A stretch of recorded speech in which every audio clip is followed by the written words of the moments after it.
Hello everyone, Shri IAS academy में आपका स्वागत है। जैसा कि आप जानते हैं कि श्री आईएएस एकेडमी ने लेट्स क्रैक प्रीलिम 2.0 नाम की सीरीज की शुरुआत की है, जिसके अंतर्गत हमारी कई सारी सब सीरीज चल रही थी। उसी दिशा में हमारी एक नई सीरीज की शुरुआत हुई थी, let's crack modern India 2.0 series. अपनी इस सीरीज में हमारा डे 1 आ चुका है और डे 1 में हमने महात्मा गांधी के आगमन से लेके साइमन कमीशन के पहले तक की घटनाओं को कवर कर लिया था। उम्मीद है कि आपने वो सारी बातें कंप्लीट कर ली होंगी और आपको पता होगा। तो आज हम उसी से आगे की दिशा को कवर करेंगे, जो कि आपकी तैयारी को काफ़ी बेहतरीन बनाएगा। तो बिना देरी के हम अपनी क्लास की शुरुआत करते हैं। चलिए शुरू करते हैं। जैसा कि आप देख रहे हैं, ये हमारी let's crack Indian modern India की 2.0 सीरीज है, जिसका ये हमारा डे 2 है। अपने आज हम इस डे 2 में काफ़ी सारे इम्पोर्टेंट आर्टिकल को कवर करेंगे। और ये इम्पोर्टेंट इसलिए नहीं है कि ये आर्टिकल हैं, बल्कि इम्पोर्टेंट इसलिए हैं कि आपसे इस बार की 2021 के एग्ज़ाम में या 2022 के एग्ज़ाम में 1 से 2 क्वेश्चन 100% आना है। ठीक है, तो इसलिए इस टॉपिक को काफ़ी गहनता से पढ़ना, काफ़ी सूक्ष्मता से पढ़ना, और जो जो हम पॉइंट बताएं उन पॉइंट पे ज़रूर अपनी एक कमांड बनाना, क्योंकि आपका क्वेश्चन नहीं तो ऐसे गलत हो जाएगा। ठीक है, तो आप हमारी बातें पूरी समझ गए। चलिए, आप हमारी बातें जब समझ गए हैं तो आप में से कुछ बच्चों के दिमाग में एक प्रश्न आया होगा कि अगर कल की क्लासेस आप रिवाइज करा देते तो आपका कोई दिमाग ज़्यादा खर्च तो हो नहीं जाएगा।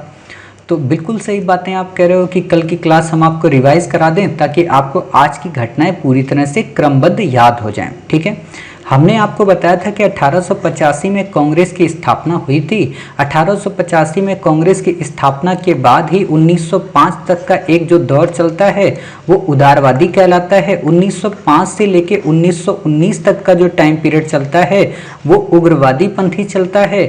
और 1919 से लेके 1947 तक का जो टाइम पीरियड चलता है वो गांधीवादी चरण चलता है। हमने आपको बताया था कि जब 1915 में महात्मा गांधी भारत आते हैं तो उनके द्वारा कई सारे सत्याग्रह मूवमेंट या आंदोलन चलाए जाते हैं, जिनका क्रम कुछ इस प्रकार है, या कहें 1915 के बाद से लेके 1927 के मध्य तक जो घटनाएं थीं उनका क्रम कुछ इस तरह से था कि 1915 में गांधी जी आते हैं, 1917 में ये चंपारण जाते हैं, 1918 में ही ये आपका अहमदाबाद मिल मजदूर होता है, 1918 में ही आपका यहाँ पे खेड़ा सत्याग्रह होता है। और इसके बाद आपको पता है रॉलेट एक्ट आता है। रॉलेट एक्ट के बाद जलियांवाला बाग हत्याकांड होता है। जलियांवाला बाग हत्याकांड के साथ मॉन्टेस्क्यू चम्सफोर्ड रिपोर्ट आती है। मॉन्टेस्क्यू चम्सफोर्ड रिपोर्ट के बाद खिलाफत आंदोलन शुरू होता है। खिलाफत के बाद आपका असहयोग होता है। असहयोग के बाद चौरी चौरा कांड होता है। चौरी चौरा कांड के बाद स्वराज पार्टी का गठन होता है। फिर गांधीदास पैक्ट होता है। गांधीदास पैक्ट के बाद जो इम्पोर्टेंट चीज़ है वो क्या, साइमन कमीशन आता है। ये तो स्थितियां ऐसी हो गई, लेकिन इसी समय अगर क्रांतिकारियों की हम बात करें तो गदर पार्टी की स्थापना होती है। कामागाटा मारू प्रकरण आता है। कामागाटा मारू प्रकरण के बाद HRA का गठन होता है। HRA में चंद्रशेखर आज़ाद जी, भगत सिंह जैसे लोग शामिल होते हैं। काकोरी कांड को 1924 में अंजाम दिया जाता है। काकोरी कांड के बाद HRA का नाम बदल के HSRA कर दिया जाता है और HSRA के अंतर्गत चंद्रशेखर आज़ाद को उसका हेड बनाया जाता है। इतनी बातें हमने आपको पढ़ा दी थी। ठीक है, अब उसी के आगे की कहानी पढ़नी है। हमने आपको बताया था कि जो 1919 का अधिनियम था उसको जांचने के लिए 10 वर्ष में एक आयोग आना था। उस आयोग का ही नाम था साइमन। साइमन उसका नाम क्यों रखा गया? साइमन उसका नाम इसलिए रखा गया क्योंकि इसके जो हेड थे वो थे जॉन साइमन। और साइमन जो ये थे तो इनके साथ जितने भी लोग इसमें थे वो सब के सब कौन से थे? सब के सब विदेशी थे। उसमें कोई भी इंडियन नहीं शामिल था। एक तो इसके विरोध का कारण ये था। दूसरी बात ये थी कि इसको आना था कब, 1929 में आ गया, ये 1927 में। ये 2 बार भारत में आता है, इंपॉर्टेंट बात। ठीक है, अभी मैं आपको पढ़ाऊंगा। देखो, अभी मैं पूरी कहानी सुना दे रहा हूँ आपको अगस्त प्रस्ताव तक। ठीक है, ताकि आपको किसी प्रकार की कोई दिक्कत ना आए। फिर मैं आपको पूरी बातें एक क्रमबद्ध रूप में आसानी से समझा दूंगा। ठीक है, ताकि आपको किसी प्रकार की दिक्कत ना लगे। ठीक, तो एक बार वही चीज़ है, हुकिंग सिस्टम मैं आपको कर रहा हूँ तो वो चीज़ कर दूँ, फिर उसके बाद आपको पढ़ाता हूँ। ठीक है, तो यहाँ पे क्या हुआ कि 1927 में आ गया। जब 1927 में आ गया, इसमें कोई भी भारतीय नहीं था। और एक और बात जो चल रही थी इसी के पैरेलल, वो क्या थी, बर्केनहेड महोदय ने नेहरू को, यानी कि जो मोतीलाल नेहरू हैं, उनको चुनौती दी थी कि आप तो क्या पूरा भारत के कोई भी व्यक्ति एक मंच पे बैठ के एक कानून नहीं बना सकते, और जब तक आप कानून नहीं बना सकते तब तक आप हमसे ये क्यों कहते हो कि हमें स्वराज दे दो। नेहरू ने कहा, अरे भाई आप मूर्ख हो, हम कानून तो क्या हम पूरा संविधान बना सकते हैं। तो उन्होंने कहा ठीक है, बना के आप दिखाइए। तो नेहरू ने, मोतीलाल नेहरू ने कई सारे दलों के साथ में मिल के बैठ के एक कॉन्स्टिट्यूशन का प्रारूप तैयार किया, जिसे नेहरू रिपोर्ट के नाम से जाना जाता है। उस रिपोर्ट में काफ़ी सारी बातें कही गई। उन बातों को हम आपको आगे बताएंगे कि उन्होंने किस तरीके से बातें कही, और उन बातों को फिर भी सरकार ने नहीं माना। और जब सरकार ने नहीं माना तो उसी के विरोध में इन्हीं के बेटे पंडित जवाहरलाल नेहरू ने लाहौर अधिवेशन में पूर्ण स्वराज को डिक्लेयर कर दिया। पूर्ण स्वराज को जब डिक्लेयर कर दिया तो आगे चलकर क्या हुआ कि अंग्रेज परेशान हो गए। अंग्रेज जब परेशान हो गए तो गांधी जी का नंबर आया। गांधी जी ने सोचा कि क्यों ना हम नमक सत्याग्रह की शुरुआत करते हैं, और उन्होंने सविनय अवज्ञा आंदोलन को शुरू करने से पहले दांडी मार्च की शुरू की। और दांडी मार्च की यात्रा को जब शुरू किया तो साबरमती के तट से ही दांडी यात्रा जब शुरू हो गई अपने 78 अनुयायियों के साथ में, तो फिर उन्होंने उसकी समाप्ति के बाद सविनय अवज्ञा आंदोलन शुरू किया। सविनय अवज्ञा जो आंदोलन था, वास्तव में उसने एक बार फिर से अंग्रेजों को बता दिया कि अभी भी गांधी जो थे वो सुसुप्ता अवस्था में विद्यमान नहीं थे। हालांकि इसके पहले, सविनय अवज्ञा आंदोलन शुरू करने से पहले, या कहें दांडी मार्च के पहले, गांधी जी ने 11 सूत्री मांगे रखी थी उस समय के गवर्नर के समक्ष। बट उस समय गवर्नर ने उनकी बात को नहीं सुना था। उसी दौरान जो आपका साइमन कमीशन है, साइमन कमीशन ने जो जो सिफारिशें की थी कि भारत के लोगों को या भारत में कॉन्स्टिट्यूशनल ऐसा रिफॉर्म होना चाहिए ताकि 1935 का हम अधिनियम बना सकें, तो उसी पर विचार विमर्श करने के लिए तीन सम्मेलन बुलाए गए। पहला सम्मेलन था गोलमेज, दूसरा गोलमेज सम्मेलन और तीसरा गोलमेज सम्मेलन। इन गोलमेज सम्मेलन की खास बात यह थी कि इसमें कांग्रेस ने पार्टिसिपेट करने से मना कर दिया। बट जब लोगों ने देखा कि कांग्रेस अगर पार्टिसिपेट करेगी ही नहीं तो फिर क्या फायदा, फिर तो हम ये कह ही नहीं सकते कि हमने कॉन्स्टिट्यूशन इंडिया के हिसाब से बनाया। तो फिर ऊपर से आदेश आया गवर्नर के पास कि आप कांग्रेस के किसी प्रतिनिधि से बात करो। प्रथम गोलमेज सम्मेलन की बात की घटना है, और जब आप उनसे बात करोगे तो हो सकता है कि वो लोग राजी हो जाएं। तो उन्होंने गांधी जी को फ़ोन किया कि अरे गांधी जी कहाँ टहल रहे हो, आ जाओ जरा चाय पे चर्चा करते हैं। तो गांधी जी को बुलाया गया। इरविन महोदय और गांधी के मध्य एक समझौता हुआ। उस समझौते में कई सारे अपवाद हैं। अपवाद को लेकर किस चीज़ को, कि कुछ लोगों का मानना है कि गांधी जी ने भगत सिंह की रिहाई की बात नहीं की, कुछ लोग कहते हैं गांधी जी नहीं चाहते थे। तो ये डिबेटेबल क्वेश्चन है, इसको मैं यहाँ नहीं बताने वाला, ठीक है। बात यह है कि इस समझौते के बाद ही भगत सिंह को फांसी दे दी जाती है, और गांधी जी इस समझौते में जो अप्रूवल थी द्वितीय गोलमेज सम्मेलन जाने की, उसकी तैयारी करने लगते हैं। और तैयारी करने के बाद जब वो वहाँ पहुँचते हैं तो उनको लगता है कि उनको ठगा गया। क्यों? क्योंकि उसी द्वितीय गोलमेज सम्मेलन में मैकडोनाल्ड नाम के जो उस समय के यहाँ के प्राइम मिनिस्टर हुआ करते थे, उन्होंने सांप्रदायिक पंचायत डिक्लेयर कर दिया। सांप्रदायिक पंचायत का मतलब एज इट इज ये था कि अभी तक जो मुसलमानों के लिए पृथक निर्वाचन की व्यवस्था की गई थी, उसी व्यवस्था को अब दलितों के लिए भी किया जाने लगा, ठीक है। अब यहाँ पे मैं एक सेकंड के लिए रोकूंगा। वैसे दलित वर्ड यहाँ पे यूज नहीं करना चाहिए, ठीक है, कॉन्स्टिट्यूशनली अब मना कर दिया गया सुप्रीम कोर्ट के हिसाब से। बट हम हिस्ट्री की यहाँ पे घटना पढ़ रहे हैं तो इसलिए हमें इस वर्ड को यहाँ पे यूज करना पड़ रहा, ठीक है। तो बाकी हमारा उद्देश्य ऐसा बिल्कुल भी कोई नहीं है, तो मैं बस बताना चाह रहा था, ठीक है। तो सांप्रदायिक पंचायत के अंतर्गत यही हुआ कि हम दलितों को एक अपना अलग से आरक्षण देंगे, या कहें कि दलितों की एक अलग निर्वाचन पद्धति अपनाएंगे।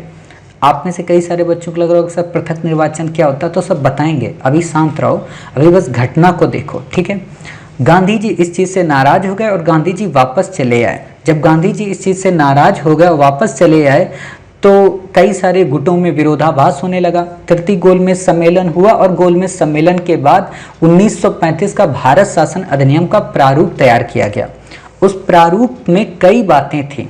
बातें, सबसे बड़ी बात यह थी कि संघीय व्यवस्था के प्रोविजन की बात की गई।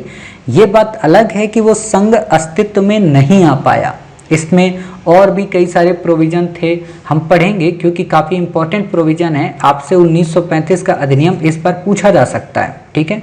तो अभी जब हम इतना सब पढ़ ले रहे हैं और फिर जब संवैधानिक विकास क्रम पढ़ेंगे तो वहाँ पे हम आपको बताएंगे, वो एक पूरी अलग से क्लास होगी, तो वहाँ पे हम आपको ये सारी चीज़ें आपको पढ़ाएंगे, ठीक है। तो इतनी बातें आपको क्लियर हो गई। चलिए, इतनी बातें क्लियर होना बहुत ज़रूरी था, समझ गए। अब जब ये बातें होने लगी और संघीय व्यवस्था का प्रोविज़न किया गया और केंद्र में भी अब चुनाव होने लगे, तो कांग्रेस ने सोचा क्यों ना हम अब चुनाव के माध्यम से फिर से इसमें चेंजेस लाएं। और प्रांतीय चुनावों में काफ़ी भारी मतों से विजय प्राप्त करने के बाद कांग्रेस पार्टिसिपेट करने लगी राजनीति में। लेकिन त्रिपुरी नाम का एक संकट हुआ, मतलब अध्यक्ष को लेकर, कांग्रेस के पद के अध्यक्ष को लेकर, जो कि सुभाष चंद्र बोस, पट्टाभी सीतारमैया और महात्मा गांधी जी के मध्य का इशू था, ठीक है। तो वो एक संकट आता है। लेकिन इसी के बाद सेकेंड वर्ल्ड वॉर जब शुरू हो जाता है 1939 के आसपास से, तो सेकेंड वर्ल्ड वॉर में बिना पंडित जवाहरलाल नेहरू या बिना भारतीयों की अनुमति के अंग्रेजों ने भारतीय सैनिकों को यह कह दिया कि आपको बाकी शक्तियों के साथ विरोध में लड़ना है। तो इस चीज को लेकर भारतीय जो नेता थे वो काफ़ी ज़्यादा नाराज़ हो गए और उन्होंने अपने उस विधानमंडल से इस्तीफा दे दिया, सबके सब लोगों ने, और बोले कि हम तब तक आपका सेकेंड वर्ल्ड वॉर में साथ नहीं देंगे जब तक आप हमें आश्वस्त न कर दें कि हम आपको पूर्ण स्वराज प्रदान करेंगे। अब इसी पूर्ण स्वराज के लिए दें कि ना दें, उस पर विचार विमर्श करने के लिए, भारतीयों को नेगोशिएट करने के लिए 1 अगस्त प्रस्ताव आया जो लिनलिथगो से संबंधित है। उस समय लिनलिथगो गवर्नर होते थे और क्रिप्स मिशन से संबंधित है। क्रिप्स मिशन क्या है, अगस्त प्रस्ताव क्या है, ये सब हम नेक्स्ट पार्ट में पढ़ेंगे। बट आज हम इससे ऊपर तक की कहानी त्रिपुरी संकट को यहाँ पे कवर कर लेंगे, ठीक है। तो उम्मीद है आपने इतनी सारी घटनाओं को काफ़ी डेप्थ में देख लिया, ठीक। अब हम एक एक करके इन चीज़ों को कवर करते हैं और एक एक चीज़ें कवर करके हम आपको यहाँ पे बातें बता देंगे, ठीक है। यहाँ पे जो हमारा आज का पहला आर्टिकल है वो है साइमन कमीशन का। हमने साइमन कमीशन को तो आपको लास्ट में बताया ही था, बट यहाँ पे 2-3 बातें मैं बताना चाहूँगा जो कि ना तो यहाँ पे दिया है, ठीक है, और ना ही किसी आपको बुकलेट में साइमन कमीशन से रिलेटेड बातें आपको दी होंगी, ठीक है। तो वो बातें आप क्या लिख लें, वो हैं इनकी सिफारिशें, ठीक है। आप चाहें तो वीडियो को पॉज करें, ठीक है, नीचे डिस्क्रिप्शन बॉक्स में जाएं, वहां पे हमने कमेंट में, मैसेज में पिन कर दिया है कि साइमन कमीशन ने कौन कौन सी सिफारिशें कही थी, ठीक है। अगर आपकी इतनी इच्छा नहीं है तो वीडियो को चलने दें और एक एक जो रिपोर्ट की सिफारिश हम बोल रहे हैं उसे अपनी PDF वाली बुकलेट में या तो A4 का पेपर यहाँ पे ऐड कर लें या फिर आप एज इट इज़ कहीं पे भी लिख लें, वो आपकी मर्जी, चीज़ों को याद करना है, ठीक है। वरना हम प्रीलिम पैड में तो आपको देंगे ही देंगे, ठीक। तो कौन कौन सी सिफारिशें थी आपसे क्वेश्चन पूछा जा सकता है, क्योंकि ऐसे क्वेश्चन UPSC के आजकल बहुत फेवरेट हो गए, तो आपको पता होना चाहिए। पहली बात क्या है कि साइमन कमीशन ने जो सिफारिश की थी वो क्या की थी, संवैधानिक पुनर्गठन की। मतलब जो संविधान हमने 1919 में बनाया था उसमें चेंज लाना है, ठीक है। इसीलिए आप देखना कि जो चीज़ यहाँ पे केंद्र में द्विसदनी थी वो जाके वहाँ पे क्या हो जाता है कि केंद्र में भी विषयों का 2 भागों में विभाजन हो जाता है, मतलब केंद्र में द्वैत शासन आ जाता है, ठीक है। मतलब द्विसदनीयता की जगह पे द्वैत शासन आता है और प्रांतों में स्वायत्तता आ जाती है 1935 के अधिनियम में। इसी को बोलते हैं संवैधानिक पुनर्गठन। दूसरी खास बात क्या इन्होंने बोली थी कि संविधान का जो ढांचा हमें बनाना है वो क्या, संघीय ढांचा बनाना है, ठीक है। तीसरी जो इन्होंने बात बोली थी वो ये कि प्रांतीय विधान परिषद को विधि सहित पूर्ण स्वायत्तता दे देनी चाहिए। और आपको देखना होगा आपने कि 1935 के अधिनियम में तीनों प्रोविजन फॉलो किए गए, ठीक है। चौथी जो इनकी सिफारिश थी वो ये कि प्रांतीय विधान परिषद के सदस्यों की संख्या में वृद्धि करना। यहाँ पे आपसे क्वेश्चन घुमा सकता है कि प्रांतीय विधान परिषद के सदस्यों की संख्या में वृद्धि नहीं बल्कि कमी था, तो कमी नहीं था, वृद्धि करने की बात की गई थी, ठीक है। तो इतनी बातें आपको क्लियर हो गई। चलिए अब यहाँ पे आपको और गलती करवाने के लिए क्या करेगा, आपको दे देगा कि साइमन कमीशन की सिफारिश थी सार्वभौमिक वयस्क मताधिकार की, तो नहीं, सार्वभौमिक वयस्क मताधिकार की ये बात नहीं करते हैं। नंबर 2, ये किसी भी प्रकार के वित्तीय हस्तांतरण की बात नहीं करते, ठीक है, तो इतनी बात ये याद रखिए। तीसरी बात कि केंद्र में उत्तरदायी शासन की बात नहीं करते, मतलब ऐसा नहीं कहते हैं कि केंद्र में जो शासन आएगा उसमें जो गवर्नर जनरल होगा वो रिस्पॉन्सिबल होगा, बिल्कुल भी नहीं, ठीक है। और साथ ही इन्होंने ये भी कहा था कि जो हमारा आयोग है उसमें कोई भी भारतीय नहीं होगा, ठीक। तो इतनी बातों का इसमें अभाव था, मतलब 4 बातें तो थी, ठीक है, संवैधानिक पुनर्गठन था, संघीय ढांचा था, और आपका क्या था, प्रांतों को स्वायत्तता थी, और प्रांतीय विधान परिषद में सदस्यों की संख्या थी। लेकिन 4 बातें और नहीं थी। कौन सी नहीं थी? एक तो सार्वभौमिक वयस्क मताधिकार नहीं था, किसी भी प्रकार का वित्तीय हस्तांतरण नहीं था, केंद्र में उत्तरदायी शासन नहीं था, और आयोग में कोई भारतीय सदस्य नहीं था, ठीक है। तो आपसे इतने पे क्वेश्चन बन सकता है, ये किसी भी बुकलेट में आपको नहीं मिलेगा, ये हिस्ट्री का पोर्शन हो जाता है। और जब आप कोई बेहतरीन बुक पढ़ते हैं, जैसे राम लखन शुक्ल की बुक आप पढ़ते हैं, इशिता बनर्जी की बुक पढ़ते हैं, तो उनसे ऐसे क्वेश्चन आपसे पूछे जा सकते हैं, ठीक है। तो इतनी बातें आपको क्लियर हो गई। चलिए अब यहाँ पे एक तथ्य और है जो काफ़ी इंपॉर्टेंट है, मैं यहाँ देखना चाहूँगा अगर यहाँ पे इन्होंने दिया है, हाँ यहाँ पे दिया है, आपसे ये क्वेश्चन पूछा जा सकता है, ठीक है। तो आपको ये चीज़ें याद रखनी, क्या साइमन कमीशन का सबने बहिष्कार किया था? तो नहीं, कुछ ऐसे दल थे जिन्होंने साइमन कमीशन का समर्थन किया था, जैसे मोहम्मद शफी के नेतृत्व वाली मुस्लिम लीग वास्तव में 2 भागों में बटी थी, ठीक है, एक जिन्ना की और एक मोहम्मद शफी की। मोहम्मद शफी की जो वो थी, उन्होंने क्या किया था, उन्होंने सहयोग किया था साइमन कमीशन का, मतलब साइमन कमीशन का इन्होंने विरोध नहीं किया था। दूसरा, जस्टिस पार्टी ने भी सहयोग किया था। तीसरा, ऑल इंडिया अछूत एसोसिएशन इन्होंने किया, और आगे जो इसमें चौथा है वो केंद्रीय सिख संघ, इन लोगों ने साइमन कमीशन का समर्थन किया कि ठीक है प्रभु आप हमारे यहाँ पधारे, इससे बड़ी बात हमारे लिए क्या हो सकती है, ठीक है। लेकिन भारतीय औद्योगिक वाणिज्यिक कांग्रेस, लिबरल फेडरेशन, हिंदू महासभा, किसान मजदूर पार्टी और जिन्ना का जो मुस्लिम लीग का गुट था, इसने इनके बहिष्कार किया, इनका विरोध किया, ठीक है। इतनी बातें क्लियर हो गई। कल हमने आपको पढ़ाया था हिंदू महासभा के हेड कौन थे, किन्होंने स्थापना की थी, मदन मोहन मालवीय जी ने। इतनी बातें क्लियर हो गई। अगला यहाँ पे एक और तथ्य पूछा जा सकता है कि 1927 के मद्रास अधिवेशन में साइमन कमीशन के पूर्ण बहिष्कार की बात की गई थी, जिसके हेड NAMA अंसारी को बनाया गया था, ठीक है। बाकी आपको नहीं याद रखना है। 1928-29 के मध्य 2 बार इसने यात्रा की थी, आपसे ये नहीं पूछेगा।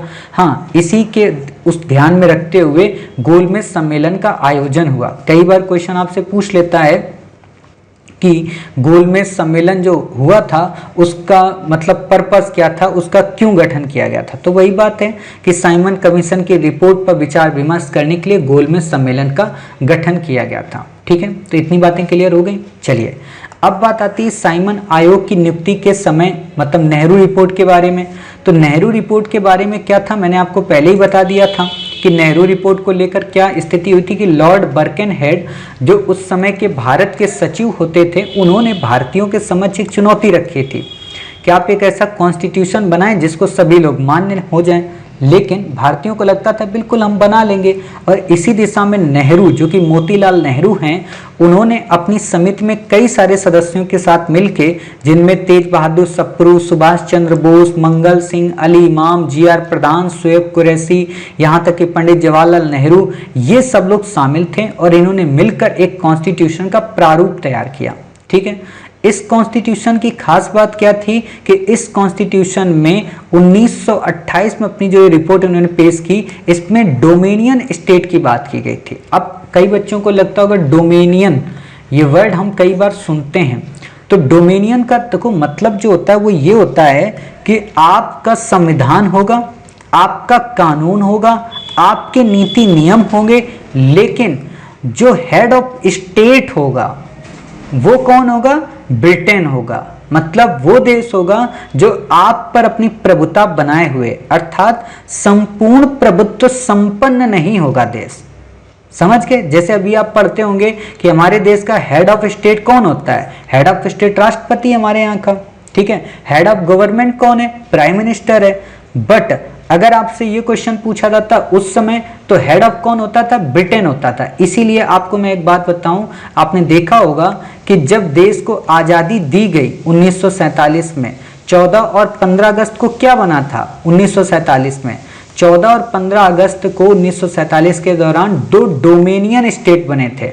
डोमिनियन का मतलब कि ये डोमिनियन तब तक हैं जब तक इनका खुद का संविधान नहीं बन जाता, जब तक इनका खुद का चुनाव नहीं हो जाता। इसीलिए आप देखिएगा कि इंडियन कॉन्स्टिट्यूशन जब 1950 में बन के तैयार होता है तो उस समय हम क्या बनाते हैं, भारत का राष्ट्रपति। समझ गए। उससे पहले भारत का राष्ट्रपति नहीं बना था, आपको पता होना चाहिए। उससे पहले कौन होते थे, गवर्नर होता था, ठीक है। अंतरिम सरकार आपने देखी होगी, तो उसमें पंडित जवाहरलाल नेहरू ने किसको गवर्नर बनाया था बताइए, आपको अच्छे से पता, लॉर्ड माउंटबेटन को। और उसके बाद प्रथम भारतीय कौन बना था, सी राजगोपालाचारी जी। तो क्यों बनाए गए थे, इसीलिए क्योंकि उस समय हेड ऑफ स्टेट का कॉन्सेप्ट नहीं था, डोमिनियन स्टेट का कॉन्सेप्ट था। तो अब आपसे अगर कोई पूछेगा डोमिनियन का मतलब क्या होता है, आसानी से बता देंगे, ठीक है। अब मैं आपको एक इंटरेस्टिंग बात बताऊं, मुझे मतलब जब मैं 2011 के समथिंग जब मैं इस चीज़ को पढ़ता था तो किसी से भी पूछता था, किसी भी पर्सन से पूछता था डोमिनियन का मतलब क्या था, अरे डोमिनियन का तुम्हें मतलब नहीं पता है, बताओ। मतलब मैं उनसे पूछता था और वो मेरे से ही कहते थे बताओ तुम्हें डोमिनियन का मतलब नहीं पता है। तो मैं उनसे यही कहता था प्रभु डोमिनियन का नहीं पता इसीलिए तो आपसे पूछ रहे हैं। बोले यार डोमिनियन का तो हमें भी नहीं पता है। मैंने कहा सही है ना। तो ये चीज़ें समझने वाली बातें होती, छोटी छोटी चीज़ें होती हैं, बट बच्चों को पता नहीं होती हैं, ठीक। तो डोमिनियन का मतलब वही अधिराज्य, मतलब पूरी तरह से पूर्ण राज्य का दर्जा नहीं था। तो आपको ये सिफारिशें याद रखनी है, आपसे क्वेश्चन पूछेगा, ठीक है। आपको 3 से 4 सिफारिश दे देगा और आपसे क्वेश्चन पूछेगा, तो इसलिए आपको ये बातें पता होनी चाहिए, ठीक। तो सिंपल सी बात है, क्या आपसे क्वेश्चन पूछेगा, आपसे क्वेश्चन पूछेगा कि जो डोमिनियन स्टेट है, सॉरी नेहरू रिपोर्ट ने डोमिनियन स्टेट्स की बात की, तो आप कहोगे बिल्कुल सही। आपको दे देगा नेहरू रिपोर्ट ने पूर्ण स्वराज की बात की, तो कहोगे गलत है, ठीक है। दूसरा एक और जो क्वेश्चन बनता है, तीसरा क्वेश्चन, वो क्या, वो ये बनता है कि इसके हेड या नेहरू रिपोर्ट को पंडित जवाहरलाल नेहरू ने पेश किया तो गलत हो जाएगा। क्यों, क्योंकि पंडित जवाहरलाल नेहरू तो इसमें जो उप समिति थी उसके हेड थे, ठीक है, मतलब उसके सचिव थे। बाकी ये जो समिति बनी हुई थी इसके हेड जो थे वो कौन थे, मोतीलाल नेहरू, ठीक। अगला इसमें जो प्रोविजन था वो बोले थे भारत एक संघ होगा जिसके केंद्र में, जिसके नियंत्रण में केंद्र होगा और केंद्र में द्विसदनीय विधानमंडल होगा और मंत्रिमंडल सदन के प्रति उत्तरदायी होगा। मतलब सिंपल सी बात है कि इसने एक संघीय व्यवस्था की बात की थी जिसमें केंद्र की बात की थी, द्विसदनीय विधानमंडल की बात की थी और मंत्रिमंडल के सदन के प्रति उत्तरदायित्व की बात की थी। समझ गए, इससे ज्यादा आपको नहीं याद रखना है। तीसरी खास बात क्या कि केंद्र और प्रांतों में संघीय आधार पर शक्तियों के विभाजन की बात की थी, किंतु अवशिष्ट शक्तियां केंद्र को दी जाएं ऐसी बात की थी। अब मैं आपको एक इंटरेस्टिंग बात बताऊं, यूपीएससी ने 2018 के क्वेश्चन पेपर में क्या पूछा था कि 1935 के अधिनियम में अवशिष्ट शक्तियां किसे दी गई थी, तो उसमें केंद्र भी ऑप्शन दिया था, जबकि अवशिष्ट शक्तियां किसे दी गई थी, गवर्नर जनरल को। और ये किसको कह रहे थे कि केंद्र को दो, इसीलिए तो कह रहे थे अगर गवर्नर जनरल को आप दे दोगे तो फिर हम उत्तरदायी शासन कैसे स्टैब्लिश करेंगे। तीसरी इसमें जो, चौथी इसमें जो खास बात थी वो क्या कि सिंध को बंबई से पृथक कर एक अलग राज्य बनाया जाए या एक अलग प्रांत बनाया जाए, ठीक। पांचवी बात, उत्तर पश्चिमी सीमा प्रांत को ब्रिटिश भारत के अन्य प्रांतों के समान वैधानिक स्तर प्रदान किया जाए। जो नॉर्थ फ्रंटियर का जो रीजन था, मतलब जो पाकिस्तान का, अफगानिस्तान के मध्य का जो रीजन था, वो शुरू से ही यूरोपीय टसल्स के कारण, रसिया के कारण काफ़ी ज़्यादा विवादित बना रहा था, तो इसलिए उसकी भी समस्या को सॉल्व करने की इन्होंने बात की थी, ठीक है। तो इतनी बातें आपको क्लियर हो गई। चलिए, इतनी ही बातें आपको यहाँ पे याद रखनी थी। बाकी और जो इसके पॉइंट हैं वो कौन से पॉइंट हैं, वो हैं देशी राज्यों के अधिकारों एवं विशेषाधिकारों को सुनिश्चित करने की बात की गई। उत्तरदायी शासन के पश्चात ही किसी राज्य को संघ में शामिल करने की बात की गई। मतलब कि हम किसी भी राज्य को संघ में तभी शामिल करेंगे जब वो उत्तरदायी शासन की बात करेगा। गवर्नर जनरल की जो स्थिति हो वो संवैधानिक मुखिया वर्ग की हो। जैसे वर्तमान में हमारे यहाँ राष्ट्रपति, ठीक है, राष्ट्रपति की स्थिति क्या है, संवैधानिक मुखिया वर्ग की, ठीक है। भारत में एक प्रतिरक्षा समिति बने, उच्चतम न्यायालय हो तथा लोक सेवा आयोग की स्थापना की जाए। अब आप देख रहे हो, मतलब वो सारे फीचर जो नेहरू रिपोर्ट में थे एज इट इज हमने अपने कॉन्स्टिट्यूशन में भी मेंशन किया है। तो जब भी आपसे क्वेश्चन ये पूछा जाता है ना मूर्खता वाला, और बच्चे दे के चले आते हैं कि भारत का संविधान है वो 1935 के अधिनियम की प्रतिलिपि है, तो आप बता दोगे कि भाई 1935 के अधिनियम में उत्तरदायी शासन की बात नहीं थी, गवर्नर के पास अवशिष्ट शक्तियां थी, केंद्र के पास नहीं थी। जबकि वर्तमान में भारत में केंद्र के पास अवशिष्ट शक्तियां हैं, हमारे कॉन्स्टिट्यूशन में केंद्र को अवशिष्ट शक्तियां दी गई, अर्थात ये नेहरू रिपोर्ट की प्रतिलिपि थी, ना कि 1935 के अधिनियम की। ऐसे लिखा जाता है आंसर मेंस में। वो तो मेंस को तो 12 अक्टूबर से देखेंगे, है ना। वही होता है ना, नशा होता है मेंस की तैयारी का कि मेंस कराना है, मेंस कराना है। तो वही चीज़ें मैंने आपको बता दी, ठीक है। अब आपसे क्या क्वेश्चन एक और पूछेगा कि क्या इन्होंने सांप्रदायिक आधार पर पृथक निर्वाचक मंडल की मांग को स्वीकार किया था? तो नहीं, इन्होंने इसे अस्वीकार कर दिया था। बोले थे कि हम पृथक निर्वाचक मंडल की बात को नहीं मानेंगे, हम इसकी जगह पे संयुक्त निर्वाचन की बात करेंगे। अब यहाँ पे ध्यान देना, एक तो क्वेश्चन इस पे घुमा सकता है कि पृथक निर्वाचक मंडल की मांग को अस्वीकार कर दिया। दूसरा क्वेश्चन ये बना सकता है कि इसमें संयुक्त निर्वाचन क्षेत्र की बात की गई। आप कहोगे नहीं समझ में आया सर, आप कौन सी बातें करते हो उटपटांग टाइप की। देखो प्रभु, किसी भी चीज को गलत कराने के दो तरीके होते हैं। एक तो क्वेश्चन आपसे ये पूछ लेगा कि पृथक निर्वाचक मंडल को अस्वीकार किया, ये नॉर्मल आपको हर एक बुक में मिल जाएगा, हर एक टेस्ट सीरीज में मिल जाएगा, यूपीएससी के बैक ईयर में मिल जाएगा। बट यूपीएससी ने अगर थोड़ा सा भी स्टैंडर्ड बदल दिया, शब्दों से खेल दिया कि इसमें पृथक निर्वाचन ना देके आपको यहाँ दे दे कि इसने संयुक्त निर्वाचन को स्वीकार किया, तो 5 मिनट तक आपका दिमाग अगरबत्ती की तरह ऐसे ही सुगंधित होता रहेगा कि अच्छा संयुक्त निर्वाचन ये तो यार सुना नहीं है, पृथक निर्वाचन ये सुना है, अच्छा पृथक और संयुक्त कहीं एक ही चीज तो नहीं है, लगा दो भारत माता की जय टिक, है ना। तो ये मत करना, समझ जाना कि हाँ भाई संयुक्त निर्वाचन को स्वीकार किया था, पृथक निर्वाचन को अस्वीकार किया था, ठीक है। इतनी बातें हो गई। अब यहाँ पे खास बात क्या है, वयस्कों के लिए मताधिकार की बात हुई, महिलाओं के लिए समान अधिकार की बात हुई, धर्म के हर प्रकार से राज्य के पृथककरण की बात हुई, मतलब धर्मनिरपेक्षता की बात हुई, और भाषाई आधार पर प्रांतों के गठन की बात हुई। मोस्ट इंपॉर्टेंट लाइन है, क्योंकि पोट्टी श्रीरामल्लू इसी बात को ध्यान में रखते हुए 1956 तक आंदोलन करते रहते हैं। हालांकि तो पहले ही मर जाते हैं, ठीक है, लेकिन उनके बाद देश में जो भाषाई आधार पर राज्य बनते हैं उसका रीजन भी यही होता है, ठीक है। तो इतनी बातें आपको क्लियर हो गई। इतने प्रोविजन पे आपसे मे भी क्वेश्चन पूछा जा सकता है, ठीक है।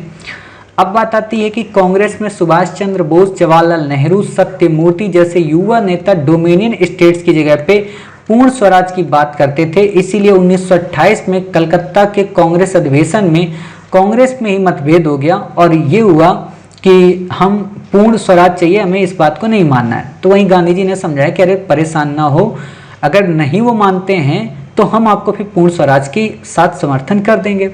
लेकिन नेहरू तो नेहरू थे, सुभाष चंद्र बोस थे, नया खून था।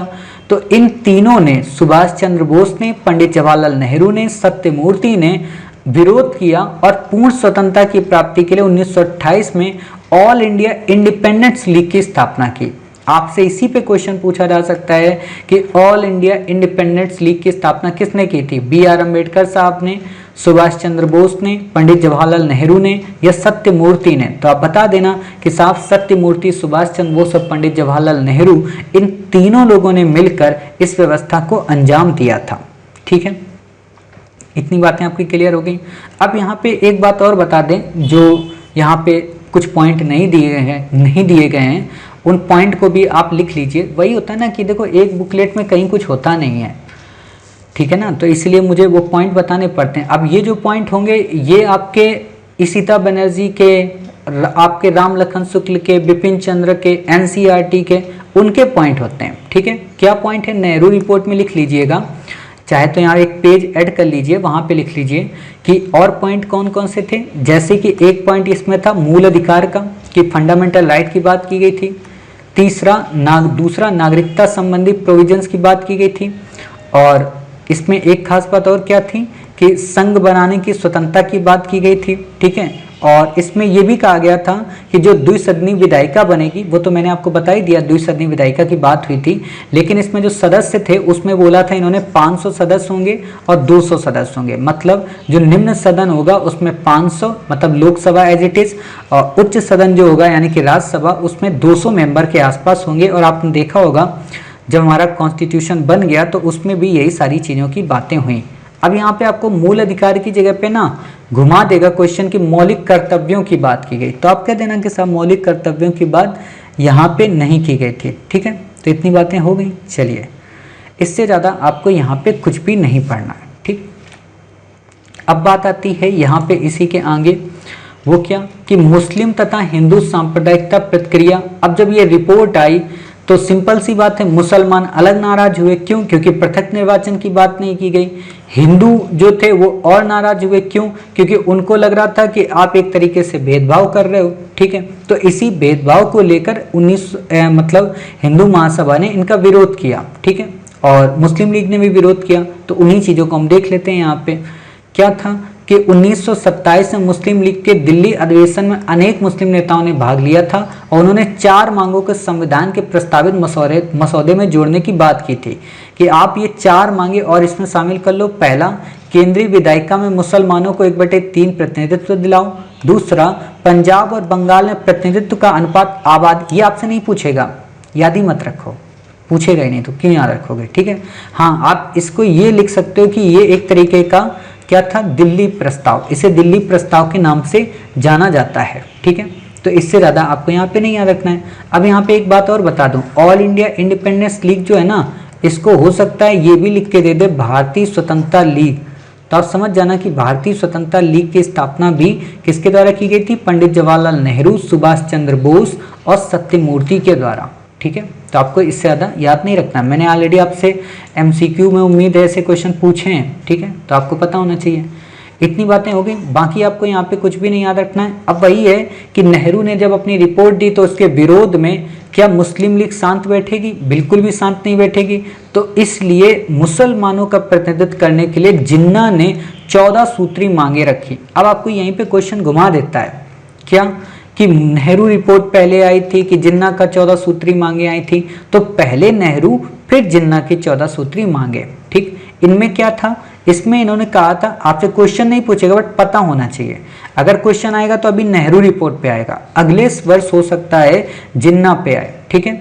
तो क्या है, संविधान का भावी रूप संघीयों तथा प्रांतों को अवशिष्ट शक्तियां दी जाए। मतलब ये प्रांतों को अवशिष्ट शक्तियां देने के पक्षधर में थे, और जबकि मोतीलाल नेहरू किससे रिलेटेड थे, केंद्र में। और दी किसमें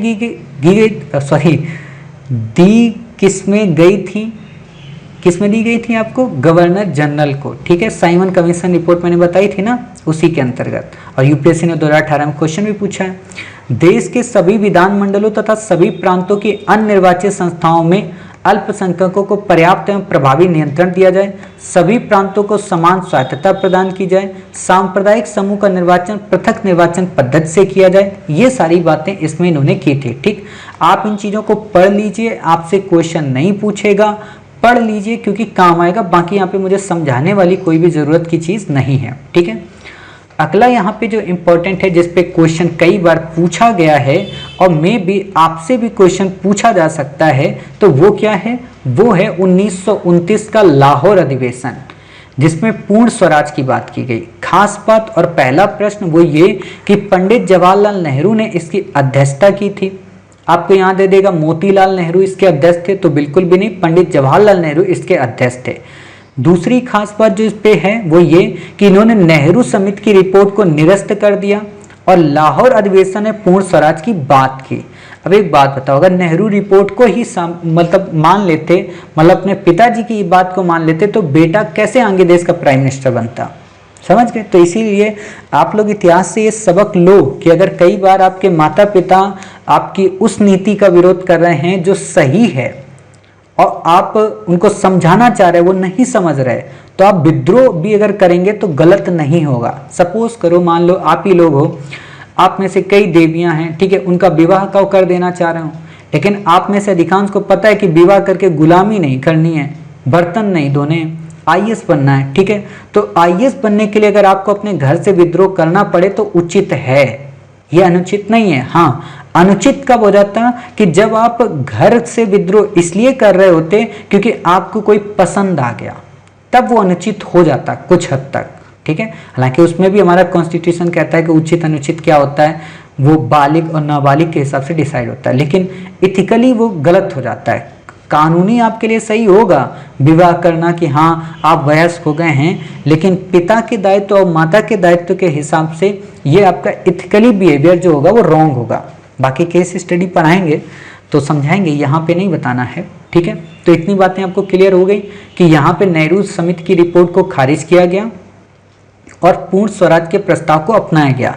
रावी नदी के तट पे 31 दिसंबर 1929 को कांग्रेस के जो अध्यक्ष थे जवाहरलाल नेहरू भारतीय स्वतंत्रता का तिरंगा फहराया, पूर्ण स्वराज, वंदे मातरम, इंकलाब जिंदाबाद, भारत माता की जय के नारे भी लगाए, ठीक है। और ये डिसाइड किया गया कि हम प्रत्येक 26 जनवरी को, और यही हुआ आगे चल के कि 26 जनवरी 1930 को पूर्ण स्वराज दिवस के रूप में मनाया गया। और आपको पता होना चाहिए कि अगर 15 अगस्त लॉर्ड माउंटबेटन की जिंदगी की प्रसिद्ध तारीख ना होती तो हमारा देश 26 जनवरी 1930 को ही हम आज़ादी दिवस मनाते, ठीक है। आप में से शायद कुछ बच्चों को नहीं पता होगा, लेकिन बस एक लाइन में मैं बताना चाहूँगा कि जो 15 अगस्त जो डेट थी ना, इसलिए नहीं रखी गई थी कि 15 अगस्त को लॉर्ड माउंटबेटन को कोई खुशी मिलने वाली थी, बल्कि 15 अगस्त इसलिए रखी गई थी क्योंकि लॉर्ड माउंटबेटन ने 15 अगस्त को ही, मतलब 1945 में क्या किया था, जापान का आत्मसमर्पण कराया था।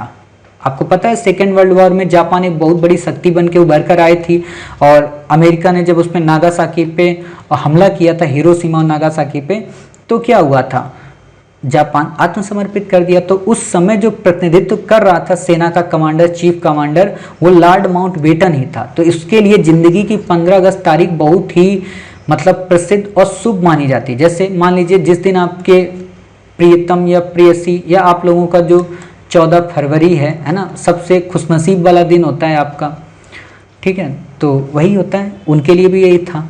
लेकिन वही है ना कि इसी के कारण मोदी जी ने देखा होगा विभाजन विभीषिका दिवस अब मना रहे है ना। कायदे से मोदी जी को बोलना चाहिए कि लॉर्ड माउंटबेटन दुष्ट था, वही होता है ना, लेकिन हम कह नहीं सकते लॉर्ड माउंटबेटन को दुष्ट, क्योंकि ब्रिटेन है आखिरकार वो, है ना। तो वही बात है, तो 26 जनवरी को मनाया जाना था, लेकिन वही है कि इन्होंने 15 अगस्त कर दिया। तो अब ये इंपॉर्टेंट हुआ कि 26 जनवरी को फिर हम क्या मनाएंगे, ठीक। तो भारतीय लोग तो भारतीय होते हैं, दिमाग के तो होते ही हैं। तो भारतीयों ने क्या किया, बोले कि देखो भाई आज़ादी दिवस मना लेते हैं 15 अगस्त को, 26 जनवरी को कॉन्स्टिट्यूशन डे मना लेते हैं, मतलब संवैधानिक दिवस मना लेते हैं, यानी कि गणतंत्र दिवस मना लेते हैं, ठीक है। वैसे हमारे यहाँ 26 नवंबर को संविधान बनकर तैयार हो गया था, तो संविधान दिवस उसमें भी मनाया जाता है और 26 जनवरी को भी मनाया जाता है। लेकिन 26 जनवरी को हमने एक और नाम दे दिया, गणतंत्र दिवस। मतलब भारत में जो व्यक्ति है, राष्ट्रपति है, वो इलेक्टेड है, नॉमिनेटेड नहीं है, ठीक है, या कहें कि वंशानुगत नहीं है वो एक तरीके से, ठीक है। तो इतनी बातें आप समझ गए, चलिए इससे ज़्यादा आपको नहीं याद रखना है। फिर बात आती है गांधी जी द्वारा प्रस्तुत 11 सूत्री मांगे। 31 जनवरी 1930 को गांधी जी ने लॉर्ड इरविन और ब्रिटिश प्रधानमंत्री रैमजे मैकडोनाल्ड के समक्ष 11 सूत्री मांगे रखी कि प्रभु लाहौर अधिवेशन हमारा हो चुका है, पूर्ण स्वतंत्रता, पूर्ण स्वराज की बात हमने कर ली है, अभी भी आपके पास मौका है, मान जाओ तो मान जाओ, ना मानो तो फिर बताओ हमको, हम फिर आपको बताते हैं। तो इन्होंने 11 सूत्री मांगे अपनी रखी। इंपॉर्टेंट यही है कि आपसे इन 11 सूत्री मांगों पे क्वेश्चन पूछा जा सकता है, तो आपको ये 11 सूत्री मांगे पूरी याद होनी चाहिए, ठीक है। पहली बात क्या है, पहली है सेना के खर्च तथा सिविल सेवा के वेतनों में 50% की कटौती करो। मतलब जो आप ज़्यादा से ज़्यादा पैसा इन पे खर्च कर रहे हो सेना पे, सिविल सेवकों के वेतन पे, इन पे कमी करो। डाक आरक्षण बिल को पास करो, शराब की पूर्ण बंदी करो, राजनीतिक बंदियों की रिहाई करो। ध्यान देना, राजनीतिक, आपराधिक की नहीं। मतलब जो नेता वगैरह हैं उनको जो आपने बंद करके रखा है, जिन्होंने कोई अपराध ही नहीं किया, किसी की हत्या नहीं की, तो आप उनकी रिहाई कर दो। आपराधिक गुप्तचर विभाग में सुधार करो, मतलब जो आप रॉलेट एक्ट के अंतर्गत आपराधिक गुप्तचर विभाग बनाए हो सूचना वाला कि जिसको मर जाए उसको उठा लेंगे, उसमें अमेंडमेंट करो। हथियार कानून में सुधार करो, आत्मरक्षा हेतु तो भारतीयों को भी बंदूकें इत्यादि के लाइसेंस की स्वीकृत दो। अंग्रेज क्या करते थे, भारतीयों को लाइसेंस ही नहीं देते थे, उनको लगता था अगर इनको लाइसेंस दे देंगे तो ये बंदूक से हम पे ही गोली चला देंगे, तो ये एक उनको डर होता था। सातवीं जो गांधी जी ने बात कही थी वो ये कि रुपया और स्टर्लिंग के विनिमय के अनुपात को घटाकर 1 सीलिंग 4 पेंस कर दो। मतलब गांधी जी चाहते थे कि वही बात है, अवमूल्यन कर दो मुद्रा का। अवमूल्यन जब हम कर देंगे तो क्या होगा, मुद्रा का जब अवमूल्यन किया जाएगा, मैंने आपको इकोनॉमी पढ़ाया है, तो क्या हो जाएगी, हमारा निर्यात बढ़ेगा और आयात जो होगा वो हतोत्साहित होगा। मतलब गांधी बहुत बुद्धिमान इंसान था, मूर्ख नहीं था। आपको एक बात बता दें, जब मैंने पढ़ा था गांधी की एक मतलब बहुत ही पुरानी मतलब बुक रखी थी वहाँ पे नेशनल म्यूजियम में, गांधी नेशनल म्यूजियम में, तो उसमें आया था गांधी इकोनॉमिक, है ना, गांधी इकोनॉमी जो थी उसमें यही बताया था, बहुत बड़ा लेख उसमें था यही कि गांधी मूर्ख थोड़ा ना था कि 1 सीलिंग 4 पेंस कर दो और अंग्रेज नहीं मान रहे थे। इसलिए गांधी ने कहा था 1 सीलिंग 4 पेंस, उस समय की मतलब जैसे हमारे यहाँ रुपया है ना तो मानक था करेंसी का, जैसे आज यूरो होता है, पाउंड होता है, वैसे ही, ठीक। तो गांधी ने क्यों कहा था, क्योंकि गांधी को पता था कि मान लो अभी कोई चीज भारतीय जो है वो 100 रुपए का है, ठीक है, आपका 1 पेंस मतलब 1 सीलिंग, ठीक है, तो अगर आप इसको घटा दोगे तो इससे क्या फायदा होगा कि ज्यादा से ज्यादा विदेशी लोग हमारे यहाँ से माल को इंपोर्ट कर लेंगे, मतलब हमारा एक्सपोर्ट बढ़ जाएगा और हम इंपोर्ट नहीं कर पाएंगे। भाई जो आप विदेशी माल हमारे यहाँ डंप करा रहे हो, सूती वस्त्र जो ला रहे हो, तो उसमें एक्साइज ड्यूटी बढ़ जाएगी तो वो महंगा हो जाएगा, तो भारतीयों का जो कुटीर उद्योग है वो पनप जाएगा। समझ गए, इसमें बहुत बड़ी बात छिपी है। जब ऑप्शनल पढ़ाएंगे तो हम आपको डिटेल में बताएंगे, अभी बस प्रीलिम की दृष्टि से इतना ही पढ़िए, ठीक है। वस्त्र उद्योग को संरक्षण प्रदान किया, भारतीय समुद्र तट केवल भारतीयों के लिए आरक्षित किया, मतलब समुद्र के किनारे जो नमक वगैरह ये सब भारतीयों को आरक्षित किया। भूमि कर में कटौती हो, मतलब जो आप जमीन का टैक्स लेते हो उसमें कटौती करो और उस पर काउंसिल का नियंत्रण हो, मतलब एक काउंसिल बनाओ वो उसको सही ढंग से नियंत्रित करे, ठीक है। लास्ट जो इंपॉर्टेंट है, नमक कर व नमक पर सरकारी एकाधिकार समाप्त करना, मतलब जो वो होता है ना, 1 चुटकी सिंदूर की कीमत तुम क्या जानो, रमेश बाबू, शायद रमेश ही होगा, है ना, तो वही चीज़ है कि 1 चुटकी नमक की कीमत तुम क्या जानो, है ना, श्री IAS एकेडमी, है ना, ऐसी बात समझ लीजिए आप। तो वही चीज़ है कि नमक कर और नमक पर सरकारी एकाधिकार समाप्त करने की बात आई कि नमक से ये जो मोनोपोली इसको समाप्त कर दो, और नहीं करते हो तो फिर हम आपको बताते हैं, ठीक। लेकिन वही बात थी, गांधी जी ने इतना लेटर लिख के टाइप करके भेजा कि हो सकता है कि लॉर्ड इरविन का और ब्रिटिश प्रधानमंत्री रैमजे मैकडोनाल्ड का दिल पिघल जाएगा, लेकिन उनका दिल बरसाती थोड़ा ना था जो पिघल जाता, उनका भी दिल मजबूत पत्थर वाला था। तो गांधी जी ने भी सोचा बेटा तुम्हारा दिल जब पिघला ही नहीं है तो 14 फरवरी को वैलेंटाइन डे मनाते हो, तो एक काम करते हैं हम भी 14 फरवरी 1930 को कांग्रेस कार्यकारिणी समिति की एक बैठक बुलाते हैं और देखते हैं कि भाई तुम हमारा प्रपोजल कैसे ठुकरा दिए। गांधी जी भी चाहते तो एसिड फेंक सकते थे, लेकिन गांधी जी ने नहीं सोचा ना। देखो प्यार का मतलब ये थोड़ा ना होता किसी को आप जबरदस्ती अपने बंधन में बांधो, प्यार तो स्वच्छंद होता है, स्वतंत्र होता है, जिससे होना होगा हो जाएगा, जिससे नहीं होना होगा जिंदगी भर आप उसके पीछे लगे रहो, नहीं होगा, ठीक है। जो छोड़ के जाना चाहता है चला जाएगा, जो जिंदगी भर आपका साथ निभाना चाहता है हमेशा रहेगा, ठीक है। तो वही बात है, प्यार उनसे करो जो आपसे करें, उनसे मत करो जिनसे आप करना चाहते हो, क्योंकि वो आपकी सुनेंगे ही नहीं, कभी भी नहीं सुनेंगे जिंदगी में, ठीक है। चलिए, आप में तो कुछ बच्चे शिकायत भी करने लगे हो सर आप ज़्यादा प्यार मोहब्बत की बातें करते हो, कहीं हमें प्यार ना हो जाए। तो देखिए हमारा उद्देश्य बिल्कुल नहीं है, और ऐसा वैसे भी नहीं है कि मेरे कहने से आपको होगा और मेरे कहने से आपको नहीं होगा। जब होना होगा तो हो जाएगा, ठीक है। मेरे पास बस एक कार्ड ही आपका आएगा कि सर फलाने के संग में फलानी हो गई, ठीक है सर आ जाइएगा 2 मिनट के लिए, है ना। तो फिर हम आ जाएंगे भाई मंडप में, आप लोगों को थोड़ा बहुत अपनी तरफ से जो भी पुण्य हमने कमाया है जीवन में दे देंगे प्रसाद के रूप में, ठीक है। तो वही बातें हैं, इससे ज़्यादा आपको यहाँ पे नहीं याद रखनी। अब खास बात क्या है कि ये जो 11 सूत्री मांगे थी इसको गांधी जी ने अपने पत्र यंग इंडिया, ठीक है, उसमें पब्लिश किया था। देखो यंग इंडिया गांधी जी का पत्र है, न्यू इंडिया जो है वो किसका पत्र है, एनी बेसेंट का, ठीक है। तो ये बातें आपको याद रखना है। अब बात आती है सविनय अवज्ञा आंदोलन की। गांधी जी ने जब इतनी बातें रखी, 11 सूत्री मांगे रखी, कोई सुना ही नहीं, माने ही नहीं, तो गांधी जी ने पत्र लिखा इरविन को, बोले प्रभु मैंने रोटी मांगी थी, बदले में मुझे पत्थर मिला, इंतजार की घड़ियां अब समाप्त हुई। मतलब गांधी जी भी शायराने अंदाज में लिखते थे ना कि बेटा समझ जाओ, तुमसे हमने रोटी मांगी थी, तुमने मुझे पत्थर दे दिया। जैसे होता है ना कि कुछ लोग कहते हैं कि काश मेरे से 2 मिनट बात कर लो बस, और मैं कह दूं या कोई भी आप लोग में से कोई कह दे, है ना, कि नहीं नहीं नहीं नहीं अभी टाइम नहीं है, बिल्कुल भी नहीं टाइम है, ठीक, तो फिर आप लोग मेरे को क्या मैसेज करते हो तुरंत कि अब इंतजार की घड़ियां समाप्त हुई मास्टर, दिखाई पड़ जाना आप रोड में, फिर बताएंगे आपको, कूट कूट के टुक टुक बना देंगे। टुक टुक याद है ना, अपना फेवरेट हीरो टुक टुक, कहाँ पढ़े थे, पढ़ाया था मैंने आपको इकोनॉमी में, तो उसको अब तो साथ में ही लेके चलेंगे ना, टुक टुक को टिक टिक्की को, इन दोनों को गायब नहीं करना है, बड़ा अच्छा नाम है ना टुक टुक।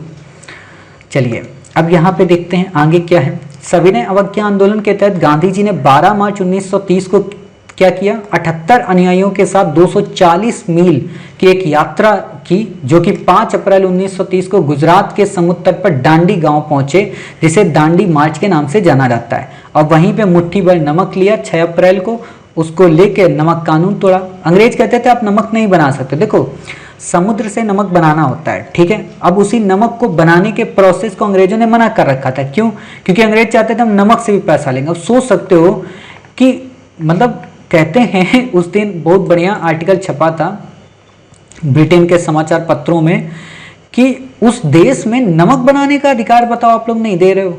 गांधी मतलब गांधी जो था ना छोटी छोटी चीजों पे फोकस करता था। बताओ तुम मुझे फोन नहीं कर रही हो, तुम मुझे मैसेज नहीं कर रही हो, तुम मुझसे बात नहीं कर रही हो, है ना, ये नहीं कहता था तुम मुझसे मिलो, कभी नहीं गांधी बोलता था तुम मुझसे मैसेज ही कर लो। उसको पता था एक बार बेटा तुम मैसेज करो फिर तुमको बताते हैं। तो वही गांधी था, मतलब गांधी ने छोटी छोटी चीजों पे फोकस किया, क्या, चरखा पे, अहिंसा पे, है ना, बोला खाएंगे ही नहीं, कुछ खाना ही नहीं खाएंगे, जाओ जो करना हो सो कर लो। गांधी ने कहा ठीक है। अंग्रेज बोले कि भाई जेल बहुत खराब चीज होती है, मतलब जेल में लोगों को डाल देंगे। गांधी बोला जेल में डालोगे, अच्छा, तो सब लोगों को बुलाया, बोले देखो भाई तुम लोगों के घर में रोटी है खाने को, लोग बोले नहीं है बाबूजी। तुम्हारे घर में पानी है, बोले नहीं है बाबूजी। तो एक काम करोगे, जेल भरो आंदोलन। मतलब इतने लोग चले गए जेल में, पता चला एक दिन में कितने लोग जेल में गए, 1000। अंग्रेजों के पास गए कि बाबूजी हमें कैद कर लो। अंग्रेज बोले क्यों कैद कर लें, तुमने कौन सा जुर्म किया है। बोले क्या जुर्म करने पे ही जेल होती है, बोले हाँ जुर्म करने पे जेल होती है। तो उसने तुरंत एक खींच के थप्पड़ अंग्रेज सिपाही को मार दिया। बोले अब अंदर करोगे, वो बोला बिल्कुल अंदर करेंगे तुमको, अंदर कर दिया। ऐसे ही जितने भी लोग थे वो सब के सब जेल पहुंचने लगे। अब जेल में बढ़िया पावरी कर रहे पार्टी। पता चला क्या कर रहे, गांधी जी जो जेल के किनारे किनारे बगीचे होते ना उसकी मड़ाई कर रहे, ठीक है, फूल लगा रहे, बगीचे सजा रहे, है ना, जेल में पेंटिंग कर रहे, कुछ नहीं है तो जेलर साहब का कमरा साफ कर रहे, यही काम कर रहे सब लोग। घर पता है रोटी तो बेटा दोगे, भूखे तो मरने नहीं दोगे। तो इससे क्या हुआ, जेल जो डर का माहौल था उसको मंदिर बना दिया। लोग जाने लगे, बोले अरे जेल जाना है, चलो चल रहे, जेल भरो आंदोलन। ये गांधी थे, मतलब गांधी ने डर को समाप्त कर दिया लोगों के अंदर से कि डर और कुछ नहीं होता। जैसे आप लोगों के दिमाग में डर होता है ना भौकाल टाइप का, और यूपी अच्छी वाला ना बला वैछे वैछे तो हम पूछते हैं और हम तो ना प्रीलिम का क्वेश्चन नहीं आएगा। अरे भाई प्रीलिम कोई तोप थोड़ा ना है, इजी एग्जाम है, तो वो डर पहले हटाओ अपने दिमाग से, ठीक। वही चीज थी। सुभाष चंद्र बोस ने कहा कि भाई ये नेपोलियन के एल्बा से पेरिस की ओर किए जाने वाला मार्च है और राजनीतिक सत्ता प्राप्ति मुसोलिनी के रोम मार्च से कम नहीं है। मतलब इन्होंने सुभाष चंद्र बोस ने गांधी जी से कहा कि भाई साहब जो आप ये कर रहे हो ना दांडी मार्च, ये नेपोलियन के एल्बा से पेरिस की ओर जाने वाला मार्च है। एल्बा से पेरिस याद आया, शायद आप लोगों ने पढ़ा नहीं है इसलिए आपको नहीं याद होगा।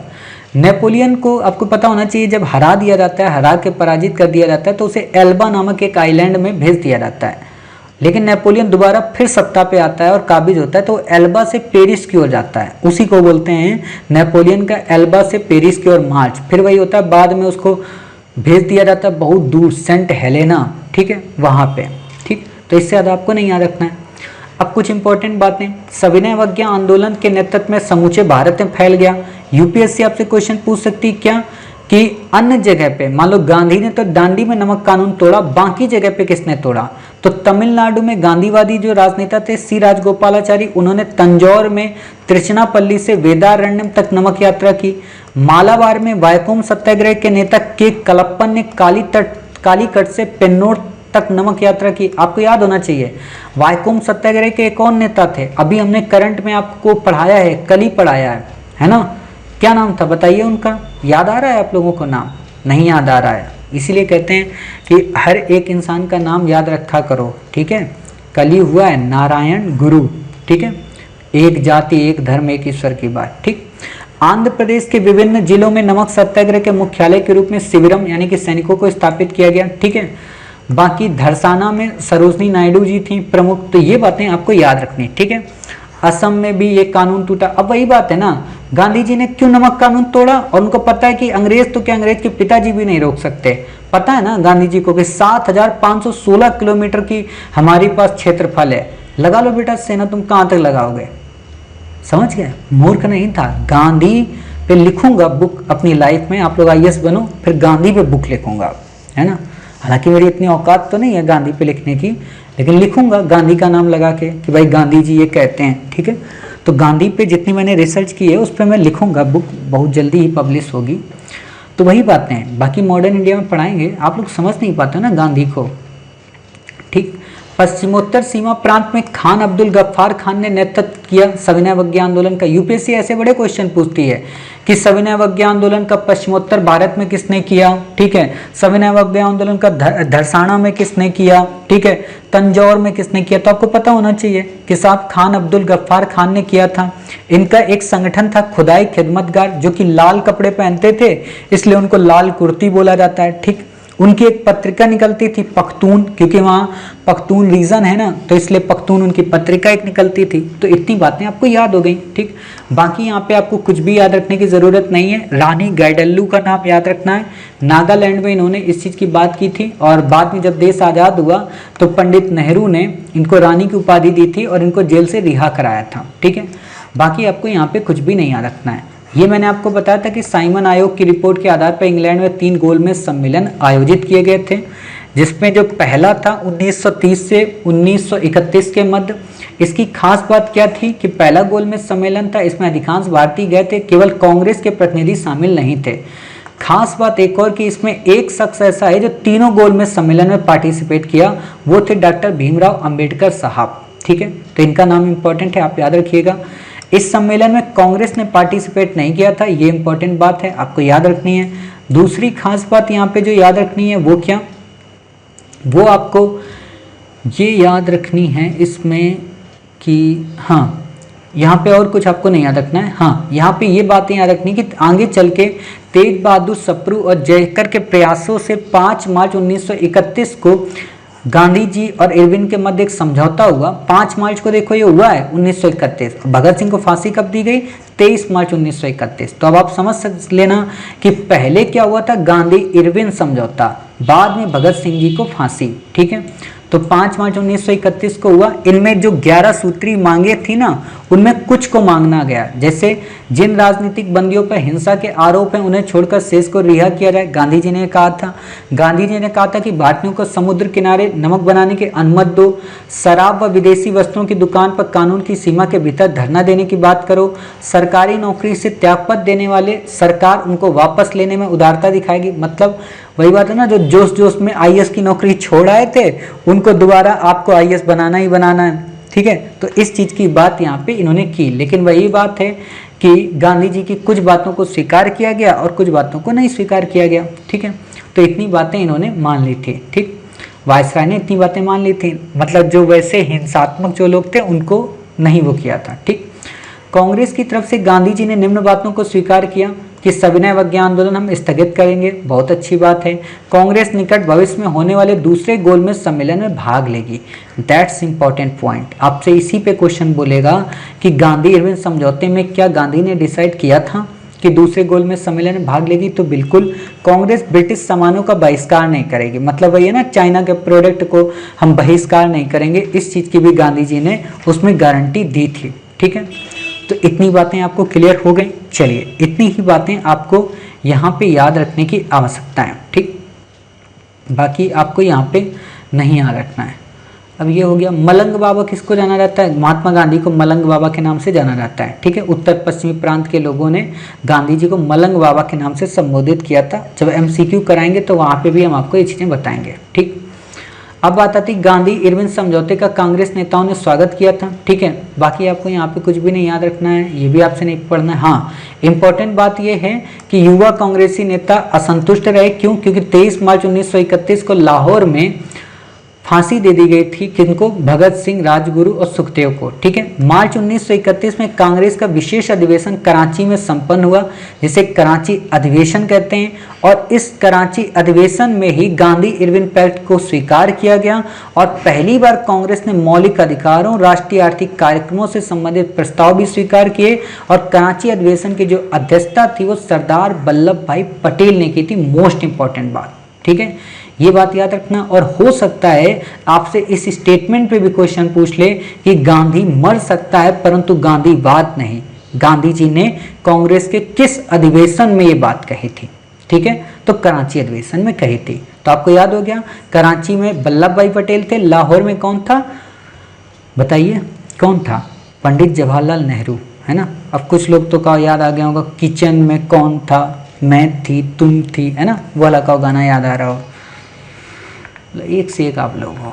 ठीक है, तो इतनी बातें आपकी यहाँ पे ये क्लियर हो गई। इससे ज़्यादा आपको यहाँ पे नहीं पढ़ना है। ठीक, अब यहाँ पे बात आती है द्वितीय गोलमेज सम्मेलन। गांधी जी यहाँ पे जाते हैं, द्वितीय गोलमेज सम्मेलन में भाग लेते हैं, लेकिन वही बात है कि उनको वो खुशी नहीं मिलती क्योंकि वहाँ पे सांप्रदायिक पंचाट हो जाता है और जिस कारण गांधी जी वापस आ जाते हैं। अब यहाँ पे आपको ये ड्रामेटिक चीज़ें नहीं याद रखनी है कि राजपुताना नामक जहाज से गए थे, मदन मोहन मालवीय भी साथ में गए थे, सरोजनी नायडू भी गए थे। ये ड्रामा वाला क्वेश्चन नहीं याद रखना है। ठीक है, इंपॉर्टेंट क्या है? सांप्रदायिक पंचाट। दूसरा इंपॉर्टेंट क्या है? विंस्टन चर्चिल, उन्होंने गांधी जी को अर्धनग्न फकीर कहा था। ठीक है, बाकी आपको कुछ भी नहीं याद रखना। तीसरा जो क्वेश्चन बनेगा वो ये इस स्टेटमेंट पे, जैसे मैंने रोटी वाला बताया था ना, वो सविनय अवज्ञा से था, ये गोलमेज सम्मेलन से था। क्या?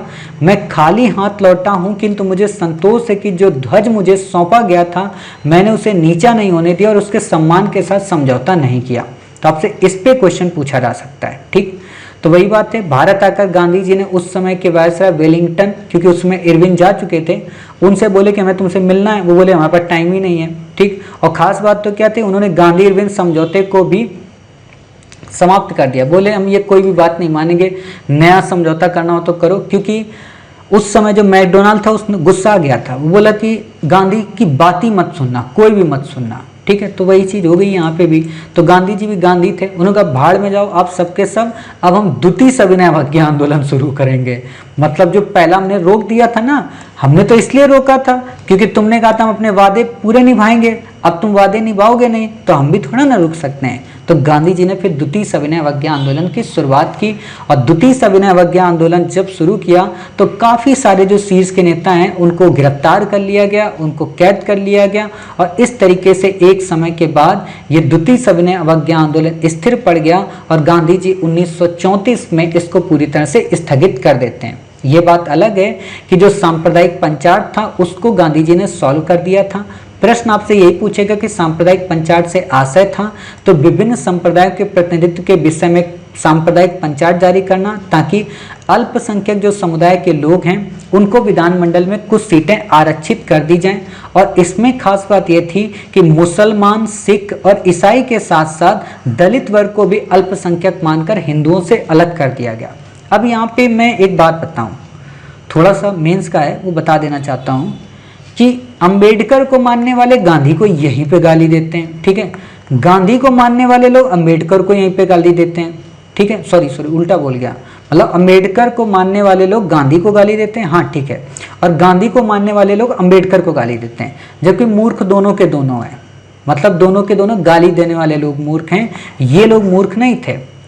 जितना हम समझ लेते हैं कि यार अंबेडकर की लड़ाई थी महात्मा गांधी से, गांधी की लड़ाई थी अंबेडकर से, ऐसा कुछ नहीं है।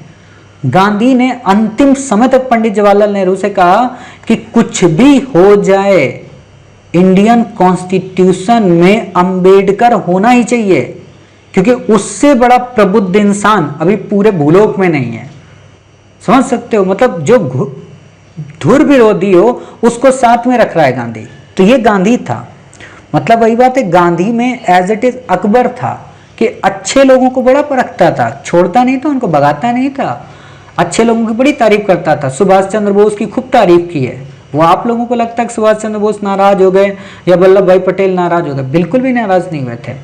वल्लभ भाई पटेल को इसलिए परसुएट नहीं किया था कि तुम प्राइम मिनिस्टर मत बनो, बल्कि इसलिए कि वो जानता था वल्लभ भाई पटेल मना ही नहीं करेंगे उनकी बात को। और ना वल्लभ भाई पटेल के अंदर ऐसी कोई टीस थी जैसा कि आज मूर्ति बना के दिखाई जा रही है, ठीक है। तो वही था। पृथक निर्वाचन का क्या मतलब होता है पहले मैं आपको बता देना चाहता हूँ। जैसे अभी आपके यहाँ गाँव में चुनाव होता होगा, ठीक है। अभी जैसे पंचायतों का चुनाव हुआ है, कई राज्यों में पंचायतों का चुनाव हुआ है। तो पंचायतों के चुनाव में क्या हुआ था कि कोई दलित महिला या कोई दलित युवक, ठीक है, या कोई अनुसूचित जाति के लोग, ठीक है, निम्न वर्ग के लोग उसमें जब आए चुनाव लड़ने, तो क्या हुआ, इनको ब्राह्मणों ने भी वोट दिया, इनको ठाकुरों ने भी वोट दिया, इनको बनियों ने यानी कि वैश्यों ने भी वोट दिया, और उन्होंने भी खुद को वोट दिया, ठीक है। मतलब ये चारों के चारों प्रतिनिधियों ने किसको चुना, एक निम्न वर्ग के कैंडिडेट को।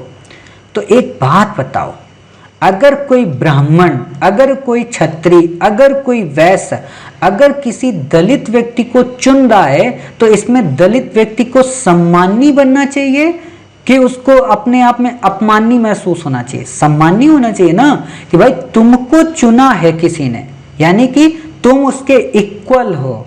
वो ये कहना चाह रहा। कोई किसी को कब चुनता है, जब उसको पसंद होता है तभी तो चुनता है, वरना किसी को कोई अंगूठी तो क्या आइसक्रीम भी नहीं खिलाता है, ठीक है। अंगूठी खिलाई नहीं जाती है, अंगूठी पहनाई जाती है, ठीक है। कई बताएंगे अंगूठी आखिरकार आपकी जो उंगली होती है ना, मतलब जब शादी होती है देवियों की देवताओं की, तो आप लोग अंगूठी जब पहनते हो तो 5 उंगलियां आपके हाथ में हैं, ठीक है। जो सबसे छोटी उंगली है उसके बगल वाली जो उंगली होती है उसी में क्यों पहनाई जाती है, तो बता देता हूँ अभी। इसलिए पहनाई जाती है उस उंगली में क्योंकि उस उंगली की जो नस है वो डायरेक्ट आपके दिल से टच होती है। साइंटिफिक प्रूफ है और आध्यात्मिक भी प्रूफ है, ठीक है। तो इसीलिए उसी में पहनाई जाती है कि अगर आप वो अंगूठी पहने तो आपको अपना जो दिलदार है, जो दिल कुछ इंसान है आपका, ठीक है ना। अब कुछ बच्चे कहेंगे सर दिलकुन तो उसका नाम नहीं है, दिलकुन माकन की बात नहीं कर रहा हूँ, ठीक है। तो वो इसी से रिलेटेड होता है। तो ये लोग खुश हैं क्योंकि ये इनको पसंद करते हैं, तो अब इससे इनका प्राइड बढ़ रहा है ना कि हाँ भाई हम अस्पृश्यता को नहीं मानते, हम और सब एक ही हैं और हम सब इक्वल ही रहेंगे, ठीक। लेकिन एक बात बताओ, अगर निम्न वर्ग के व्यक्ति को केवल निम्न वर्ग ही चुनेगा तो क्या सम्मान उसमें? अगर आपका कंपटीशन केवल हिंदी माध्यम के बच्चों के साथ होता तो आईएएस ना होता। आईएएस बिल्कुल छोटा सा रद्दी सा एग्जाम हो जाता। आईएएस में अगर गोल्ड मेडलिस्ट पार्टिसिपेट ना करते, आईआईटीएन पार्टिसिपेट ना करते, वर्ल्ड की अलग अलग यूनिवर्सिटी में पढ़ने वाले अभ्यर्थी पार्टिसिपेट ना करते, बड़ी बड़ी कंपनियों को छोड़कर आने वाले कैंडिडेट पार्टिसिपेट ना करते, ऑलरेडी आईपीएस, आईआरएस या आईएफएस की पोस्टेड में सिलेक्टेड रहने वाले व्यक्ति अगर दोबारा एग्जाम ना देते और आपकी सीटें केवल 700 ना होती, तो भाई साहब आप इतनी मेहनत ही ना करते। क्योंकि आपको भी पता है 10 लाख होंगे 700 लेने ना, उनमें मेरा नाम है बस। तो वही चीज है यहाँ पे। तो ये ज्यादा प्राइड की बात है कि हम सबके साथ कंपटीशन करेंगे तब हम ओलंपिक में गोल्ड मेडल लाएंगे।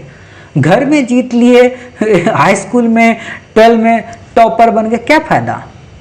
आईएएस के एग्जाम में टॉपर बनो, आईआईटीएंस को आप हराते हो, अब गोल्ड मेडलिस्ट को हराते हो। एक हिंदी मीडियम का विद्यार्थी, गांव की छोटी छोटी कंद गलियों में रहने वाला व्यक्ति, एक देवी जिसके घर में खाने पीने का सामान नहीं है, वो देश की कलेक्टर बनने जा रही है, गोल्ड मेडलिस्ट को हरा रही, उसको जिसका मुंह चांदी के चम्मच से भरा रहता है, मतलब जो एसी के कमरे में बैठ के पढ़ता है, और वो गाँव की देवी जी पसीने में खून पसीना लगा के पढ़ाई कर रही हैं। तो ये डिफरेंस होता है, इसीलिए इंपॉर्टेंट हो जाता है, ठीक है। तो सांप्रदायिक पंचायत में गांधी जी ने इसीलिए कहा कि अंबेडकर साहब आप पृथक निर्वाचन को हटा दो, इससे निम्न वर्ग हमेशा निम्न ही बना रहेगा, वो कभी उच्च नहीं हो पाएगा और कभी उसमें इक्वालिटी नहीं आ पाएगी। तो इसलिए इक्वालिटी लाने के लिए, सबके साथ समझ रखने के लिए हम एक काम ये कर सकते हैं कि आप पृथक निर्वाचन को हटाओ, उसकी जगह पे हम आपको आरक्षण दे देंगे। समझ गए? अब आजकल के मूर्ख लोग आरक्षण पे भी लड़ते रहते हैं, ठीक है। आरक्षण होना चाहिए नहीं होना चाहिए मेंस का टॉपिक है, तब पढ़ाएंगे, अभी नहीं पढ़ाएंगे, ठीक है, नहीं तो फिर क्लास काफ़ी बल्कि हो जाएगी, ठीक। तो गांधी जी ने एक समझौता किया जिसको पूना पैक्ट के नाम से जाना जाता है, ठीक है। पूना पैक्ट आप समझ गए। अब इसको आप पढ़ लेना, आपके पास पीडीएफ है, आसानी से समझ जाओगे। ठीक है, कि यरवदा जेल में अनशन करने लगे। फिर गांधी टैगोर ने लिखा था, भारत की एकता और उसकी सामरिक अखंडता के लिए उत्कृष्ट बलिदान है, हमारे व्यथित हृदय हमारी आपकी महान तपस्या का आदर व प्रेम के साथ अनुकरण करेंगे। मदन मोहन मालवीय, राजेंद्र प्रसाद, पुरुषोत्तम दास, सी राजगोपालाचारी आदि इन लोगों ने विनती की अम्बेडकर साहब से कि भाई साहब मिल के हम लोग बात ही कर लें, तो इसको इसलिए पुनः पैक्ट कहा गया। और इसमें खास बात क्या हुई, आरक्षण दिया गया, मतलब पृथक निर्वाचन की व्यवस्था को समाप्त किया गया और प्रांतीय विधानमंडलों में सीटों की संख्या में आरक्षण दिया गया, मतलब डबल सीटों का आरक्षण कर दिया गया। ठीक है, 18% की वृद्धि हो गई। बस इतनी बातें आपको यहाँ पे याद रखनी है। फिर बात आती गांधी और हरिजन उत्थान। हरिजन गांधी जी ने नाम दिया था दलित वर्ग को या निम्न वर्ग के लोगों को। ठीक है, काफी अच्छा नाम, मतलब हरि का मतलब परमपिता परमेश्वर, और हरिजन इसलिए दिया है ना क्योंकि जो परमपिता परमेश्वर है ना कृष्ण, वो भी तो ग्वाल बाल की फैमिली से बिलोंग करते हैं। ठीक है ना, इसीलिए आपको मैं कभी अब नहीं सुनाऊंगा, मतलब फिर आप लोग मेरे को पता नहीं क्या क्या समझने लगते हो। जो राजा ब्रजभान थे वो एक रईस घराने के व्यक्ति हैं। ठीक है, उच्च जाति के, उच्च कुल के लोग, और जो कृष्ण है वो निम्न कुल के व्यक्ति हैं। ठीक है, इसीलिए राजा ब्रजभान हमेशा नाराज रहते हैं कृष्ण के ऊपर। क्यों? क्योंकि उनकी बेटी को कौन मतलब प्रेम प्रसंग में फंसाए हुए है, एक ग्वाल बाल। ठीक है ना, इसीलिए वहां से एक चीज ये भी सीख लो कि जो प्यार होता है ना वो जाति में या वर्ग में या एक तरीके से ऊंचे और नीचे कुल की मर्यादाओं को त्याग देता है। ठीक है, हम लोग जब पढ़ते हैं, जैसे जब मैं पूजा करता हूं तो मुझे मंत्र एक बोलना पड़ता है, मतलब कृष्ण का भी बोलता हूँ, राधा के भी बोलता हूँ, और भी कई सारे भगवान होते हैं, सबका एक साथ पढ़ना पड़ता है। तो उसमें राधा का जो मंत्र आता है संस्कृत में, जैसे हम लोग पढ़ते हैं ना कि ओम देवकी नंदनाय वासुदेवाय से रिलेटेड जो है, वैसे ही राधा का है कि ओम ब्रजभान सुताय विद्महे श्री कृष्ण प्रियाय धीमहि तन्नो श्री राधा प्रचोदयात्। यहाँ आ रहा है ना नाम कि ब्रजभान सुताय विद्महे, राजा ब्रजभान की पुत्री हैं, और कृष्ण प्रियाय धीमहि, श्री कृष्ण की प्रेमिका हैं, तन्नो श्री राधा प्रचोदयात्। ठीक है, ऐसे ही कृष्ण का आता है देवकी नंदनाय वासुदेव से रिलेटेड। ठीक, तो खैर आपको इतना नहीं याद रखना है। गांधी जी और हरिजन उत्थान, गांधी जी ने मतलब हरिजन नाम दिया। खास बात ये जिसपे क्वेश्चन पूछा गया कई बार, अभी ही क्वेश्चन आया था, तो वो ये था कि हरिजन सेवक संघ की स्थापना की थी महात्मा गांधी जी ने। हरिजन नामक पत्रिका की स्थापना की, मतलब निकालते थे, कई भाषाओं में आती थी पत्रिका। ठीक है, एक और खास बात जो यहाँ पे है वो क्या, वो खास बात ये है कि इन्होंने ये अखिल भारतीय छुआछूत विरोधी लीग या कहें अखिल भारतीय अस्पृश्यता लीग की स्थापना की थी। और यूपीएससी ने इसी पे आपसे क्वेश्चन पूछा है कि अखिल भारतीय अस्पृश्यता लीग की स्थापना किसने की थी, तो आप बता देते कि हाँ महात्मा गांधी ने की थी, तो आपका आंसर काफी अच्छे से और काफी आसानी से हो जाता। ठीक है, लेकिन वही था कि कई बच्चों को नहीं पता था, तो उस समय बच्चों ने ये गलती कर दी थी। समझ गए? तो इतनी बातें आपको क्लियर हो गई, इससे ज़्यादा आपको याद नहीं रखना। तृतीय गोलमेज सम्मेलन हुआ और उसके बाद फिर 1935 का भारत शासन अधिनियम आ गया। ठीक, अब उसी के बाद कांग्रेस समाजवादी पार्टी की गठन हुई, मतलब उसके पहले भारत शासन अधिनियम के 1934 में। ठीक है, इस 1934 के अधिनियम में जो बातें आई वो क्या, सॉरी कांग्रेस समाजवादी जो पार्टी थी 1934 में इसका गठन हुआ। इसमें क्या था कि इसका गठन किन किन ने किया, जयप्रकाश नारायण, आचार्य नरेंद्र देव और मीनू मसानी। आपसे सिंपल सा क्वेश्चन पूछेगा कि कांग्रेस समाजवादी पार्टी से निम्न में से कौन कौन संबद्ध थे, तो आप बता देना, जेपी थे, आचार्य नरेंद्र देव थे, मीनू मसानी थे। ठीक है, दूसरी खास बात अशोक मेहता, अच्युत पटवर्धन और राम मनोहर लोहिया। ठीक है, ये लोग इसमें शामिल थे। खास बात क्या है कि इसका लक्ष्य रखा गया कि विश्व में फांसीवाद और प्रतिक्रियावाद के विरुद्ध रहते हुए संघर्ष के परिप्रेक्ष्य में भारतीय संघर्ष को केंद्रित करना। ठीक है, समाजवादी विचार को प्रचारित करना। ठीक है, अभी तक क्या हो रहा था कि जो कांग्रेस थी वो सामाजिक कार्यों पे उतना ध्यान नहीं दे रही थी, राजनीतिक कार्यों पे ध्यान दे रही थी। तो अपने कार्यों को सामाजिक रूप देने के लिए कांग्रेस समाजवादी पार्टी का ये गठन हुआ। ठीक है, यानी कि सोशलिस्ट विचारधारा का गठन हुआ। आगे फिर प्रांतीय चुनाव होते हैं, उसमें सारे लोग भाग लेते हैं। आपको ये याद नहीं रखना है कि 11 प्रांतों में सरकार बनी थी कि 5 प्रांतों में, बस आप याद रख लो नाम मात्र के लिए। ठीक है, काम आएगा।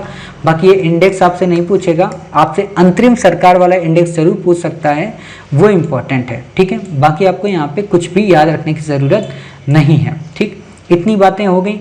फिर बात यहाँ पे आती है क्या कि 1938 में राष्ट्रीय योजना समिति का गठन किया गया जिसके हेड बने थे सुभाष चंद्र बोस। ठीक है, बाकी आपको नहीं याद रखना है। कांग्रेस का त्रिपुरी संकट क्या है 1939 में, तो त्रिपुरी संकट का मतलब था कि 1938 में जो हरिपुरा नामक क्षेत्र है वहां पे जब कांग्रेस का अधिवेशन हुआ तो उसके अध्यक्ष सुभाष चंद्र बोस बनाए गए। त्रिपुरी में जब 1939 में हुआ तो सुभाष चंद्र बोस ने फिर से अप्लाई कर दिया और दोबारा वो फिर अध्यक्ष बन गए, जबकि गांधी जी चाहते थे कि इस बार उनका जो अध्यक्ष बने वो पट्टाभी सीतारमैया बने, लेकिन पट्टाभी सीतारमैया हार गए। तो गांधी जी ने बोला ये मेरी व्यक्तिगत हार है। तो सुभाष बोले बाबू, अरे बापू साहब आप कहे नाराज होते हम छोड़ दे रहे, और सुभाष चंद्र बोस ने फिर यहाँ से इस्तीफा दे दिया। और इस्तीफा देने के बाद पट्टाभी सीतारमैया बोले भैया अब हम नहीं बनेंगे, तो बोले कौन बन जाए, तो डॉक्टर राजेंद्र प्रसाद जी को बना दिया गया और सुभाष चंद्र बोस यहाँ से आउट ऑफ करते हैं। 1939 में फॉरवर्ड ब्लॉक की स्थापना करते हैं। ठीक है, तो इस तरीके से सुभाष चंद्र बोस की कहानी यहाँ से एंड होती है। अब वो वर्ल्ड लेवल के टूर पे अपना घूमने की शुरुआत करते हैं। ठीक है, तो इतनी बातें क्लियर हो गई। अब बात आता है अगस्त प्रस्ताव का, बता दे रहे हैं यहाँ पे, आगे फिर हम वहाँ पे आपको पढ़ाएंगे। ठीक, अगस्त प्रस्ताव का क्या मतलब है? अगस्त प्रस्ताव का मतलब ये है कि लिनलिथगो जो उस समय के गवर्नर होते थे उन्होंने कहा था कि द्वितीय विश्व युद्ध में कांग्रेस अगर हमारा सहयोग कर देती है तो हम उसको क्या करेंगे कि हम उसको क्या करेंगे कि आगे स्वराज देने की बात में कुछ भी सोच सकते हैं। तो भारतीयों ने कहा पागल समझ रखा है क्या, पूर्ण स्वराज मांगा था, स्वराज तो 1919 में मांगा था। तो भारतीयों ने बोला हम आपका साथ ही नहीं देंगे, अर्थात अंतरिम सरकार के गठन करने की मांग को उन्होंने खारिज कर दिया। भारतीय बोले हम आपको साथ ही नहीं देंगे। ठीक, तो अगस्त प्रस्ताव में क्या था कि युद्ध के बाद एक हम संविधान निर्मात्री संस्था का गठन करेंगे, लेकिन भारतीयों ने कहा कि युद्ध के बाद क्यों, अभी करो। ठीक है, भारतीयों ने कहा एक युद्ध सलाहकार परिषद की स्थापना करो। ठीक है, तो इन्होंने बोला कि ठीक है भाई हम युद्ध सलाहकार परिषद की स्थापना कर देंगे, लेकिन करेंगे कब, युद्ध के बाद, अभी नहीं। तो भारतीयों ने बोला ठीक है जाओ हम आपका साथ नहीं देंगे। मतलब मोटे तौर पे अगस्त प्रस्ताव क्या था, अगस्त प्रस्ताव में लिनलिथगो चाहते थे कि भारतीय हमारा सहयोग करे, लेकिन भारतीयों ने साफ सहयोग करने से मना कर दिया। ठीक है, और जब भारतीयों ने इस चीज को मना कर दिया तो वही बात थी कि सब तो नाराज ही हो जाएंगे। ठीक, लेकिन इसी समय एक और नया कॉन्सेप्ट आता है मुस्लिम लीग और पाकिस्तान की मांग का, जिसमें मुसलमानों ने द्विराष्ट्र के सिद्धांत से प्रेरित होकर, मतलब इकबाल के 1930 में लीग के इलाहाबाद सिद्धांत में द्विराष्ट्र का कॉन्सेप्ट आया था, टू नेशन थ्योरी, उसी के तहत उन्होंने हिंदू मुसलमान यानी कि भारत अलग बनेगा और पाकिस्तान अलग बनेगा, क्योंकि पाकिस्तान का जो कॉन्सेप्ट था वो चौधरी रहमत अली के द्वारा दिया गया था। ठीक है, और उसी चीज को एक नया आयाम प्रदान किया इकबाल ने टू नेशन थ्योरी के माध्यम से। ठीक है, तो टू नेशन थ्योरी आपसे यूपीएससी ने एक बार क्वेश्चन पूछा है, कब पूछा है आपसे, 1905 के स्वदेशी आंदोलन को लेकर तब पूछा था, 1909 के अधिनियम में भी पूछा है आपसे। तो आपको ये जरूर पता रहना चाहिए कि टू नेशन थ्योरी का प्रतिपादन 1930 के अधिनियम 1930 के बाद हुआ था, न कि उसके पहले। ठीक है, तो इतनी बातें आपको क्लियर हो गई। पाकिस्तान जो शब्द है उसको कई नामों से, जैसे पाक में आगे का जो वर्ड है पंजाब, अफगानिस्तान, कश्मीर, सिंध और बलूचिस्तान, इनको बना के ये बनाया गया था कैम्ब्रिज के स्टूडेंट चौधरी रहमत अली के द्वारा। ठीक है, और बाद में यही चीज़ आगे फजलुल हक और सिकंदर हयात खान ने इसमें महत्वपूर्ण भूमिका निभाई कि हाँ सच में हमें ऐसा पाकिस्तान चाहिए। और इसी चीज़ को 23 मार्च 1940 को मुस्लिम लीग का वार्षिक अधिवेशन हुआ लाहौर में, जिसकी अध्यक्षता जिन्ना ने की, और इसी में कहा गया कि हम पृथक पाकिस्तान हमें चाहिए, यानी कि 1942 में जो क्रिप्स प्रस्ताव आया उसमें भी एक तरीके की पृथक पाकिस्तान की मांग का हिंट जरूर था, मतलब डायरेक्टली नहीं था लेकिन हिंट जरूर था। ठीक है, प्रस्तावों में व्यवस्था थी कि ब्रिटिश भारत का कोई राज्य यदि भारतीय गणतंत्र से अलग होना चाहे तो उसे आज़ादी मिल सकती है। आगे जब हम आपको क्रिप्स प्रस्ताव पढ़ाएंगे तो वहीं पे हम ये सारी चीज़ें आपको बताएंगे। ठीक है, 23 मार्च 1943 को लीग ने पाकिस्तान दिवस मनाया। बाकी आपको यहाँ पे कुछ भी याद रखने की ज़रूरत नहीं है। इंपॉर्टेंट यहाँ पे बात एक और है, अगस्त प्रस्ताव के टाइम पीरियड पे ही व्यक्तिगत सत्याग्रह। आपको पता है कि सविनय अवज्ञा आंदोलन समाप्त हो चुका था, भारतीयों को गिरफ्तार भी किया जा रहा था, तो इस चीज़ से भारतीय काफ़ी ज़्यादा परेशान थे। तो इसी परेशानी को देखते हुए भारतीयों ने क्या किया कि गांधी जी ने कहा कि एक काम करो, अब हम व्यक्तिगत स्तर पे एक आंदोलन करेंगे, यानी कि हम व्यक्तिगत सत्याग्रह को प्रमोट करेंगे ताकि द्वितीय विश्व युद्ध में भारतीय जनता ब्रिटिश सरकार का साथ न दे, या हम ये बता सकें कि हम उसके साथ नहीं हैं। और इसके लिए गांधी जी ने पहले सत्याग्रही विनोबा भावे को चुना, दूसरे सत्याग्रही पंडित जवाहरलाल नेहरू को। कई बार आपसे यही क्वेश्चन पूछा जाता है कि पहले सत्याग्रही कौन थे, दूसरे सत्याग्रही कौन थे, तो आप बता सकते हैं। ठीक है, तो इस तरीके से हो जाएगा। 2 चरणों में चलने वाले व्यक्तिगत सत्याग्रह का दूसरा चरण जनवरी 1941 में शुरू किया गया।